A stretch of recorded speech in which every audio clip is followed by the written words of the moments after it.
1. واحد. Galileo Galilei, professeur de mathématiques à Padoue, veut démontrer le nouveau système du monde de Copernic. Vous n'ignorez évidemment pas que selon l'avis des anciens, des étoiles qui tournent autour d'un autre centre que la Terre ne peuvent exister ni non plus des étoiles sans appui dans le ciel. Mon vénéré collègue et moi-même, nous nous appuyons sur rien d'autre que sur l'autorité suprême d'Aristote en personne. Si il a écrit comme la croyance en l'autorité d'Aristote est une chose, et les faits qu'on peut toucher du doigt en sont une autre. Je me demande tout simplement, tout cela va nous mener. En notre qualité d'homme de science, nous n'avons pas à nous demander où peut nous mener la vérité. La vérité, Alena Galilée? Alors, il me semble à moi du moins que la poursuite de cette discussion est inutile. Je suis Frédéric Maragnani, metteur en scène du spectacle Galilée.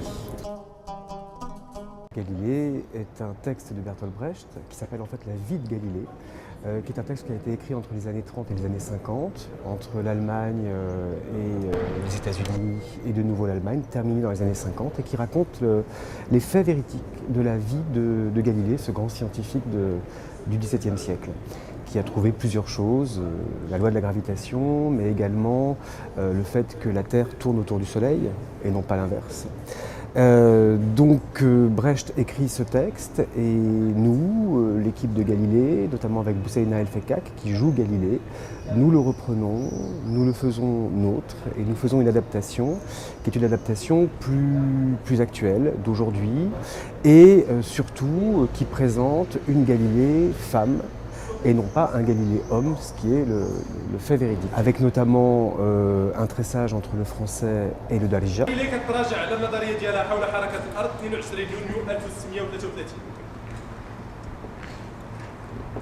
Ce qui m'a amené à penser, c'est tout simplement quand j'écoute au Maroc ou en France, dans les transports publics, dans la rue, comment les gens s'expriment, comment notamment les Marocains s'expriment, c'est-à-dire commence une phrase en darija, la continue en français, ou des mots de français émergent et la termine en darija.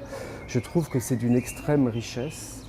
Je trouve que c'est une grande chance de pouvoir aussi bien maîtriser deux langues et ça me semble être un facteur de mouvement.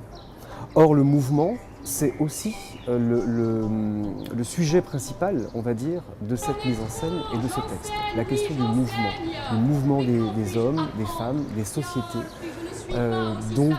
Ça me semblait intéressant de tresser, de créoliser comme ça cette langue en français par la darija. Après moi je suis quelqu'un d'absolument passionné par la langue, donc je trouve que la langue c'est quelque chose de très beau, très poétique et je suis très intéressé par la musique des mots. Je l'ai vu sous la forme d'un croissant et je l'ai vu sous la forme d'une demi-lune. Et moi, je peux tout te montrer avec une petite boule et une source de lumière. Cela signifie que cette planète-là non plus n'a pas de lumière propre. Je m'appelle Bousseina El Fekak. Alors moi je joue Galilée et j'ai beaucoup de chance parce que c'est un personnage d'homme et d'homme mûr. En général c'est joué par des hommes qui ont la cinquantaine, qui sont imposants avec une voix grave et c'est un personnage magnifique. Et nous les femmes, comme vous le savez, on n'a pas beaucoup droit à ces personnages-là.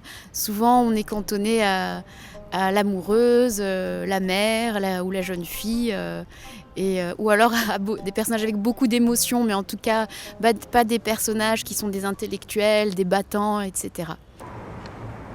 Donc, je m'appelle Luc Cerruti, j'interprète le personnage d'Andrea dans la pièce, qui est le compagnon de route de Galilée.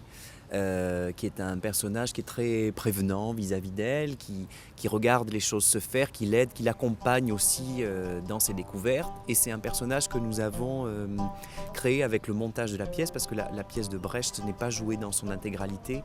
Quand elle est montée, elle dure à peu près entre 3 et 4 heures. Là, nous jouons 1h30, donc il y a eu un montage qui a été fait. Et comme nous sommes 5, il y a aussi des personnages qui ont disparu, parce qu'il y a beaucoup de personnages dans la pièce de Brecht. Et nous avons allié tous les personnages qui étaient en fait du côté de Galilée, c'est-à-dire les scientifiques qui travaillaient avec elle. Il y a au début une scène avec un enfant, il y a une scène avec sa fille. On en a fait un seul personnage qui est Andrea, qui est en fait le personnage de la première scène dans la pièce de Brecht, qui est l'enfant à qui Galilée montre le système de l'univers selon Ptolémée et la révolution copernicienne et qui essaye de lui expliquer. Donc là, le personnage n'est pas un enfant, on en a fait en fait un scientifique qui a le même âge que Galilée et qui l'accompagne dans sa recherche, dans ses découvertes et dans les difficultés qu'elle va rencontrer tout au long de son parcours. Le travail sur cette pièce, c'est que nous pensons que c'est une pièce qui est extrêmement actuelle par rapport au rapport à la science. On peut le transposer aussi par rapport au rapport à l'artiste et la manière dont il doit travailler avec les pouvoirs en place ou avec les différents organismes pour pouvoir continuer à exercer son art et dans quelles conditions. C'est une pièce qui a de multiples entrées. La grande thématique de la pièce, c'est que l'humanité est toujours en changement et que la seule vérité immobile, c'est le changement. Et qu'il n'y a pas d'idée arrêtée. Et il y a toujours un conflit entre les systèmes en place et les générations qui arrivent et porteuses de modernité. Mais après, la force de Brecht, c'est qu'il n'est pas du tout manichéen. Il analyse le monde d'une manière très complexe et très intelligente. Et c'est toute la force de la pièce.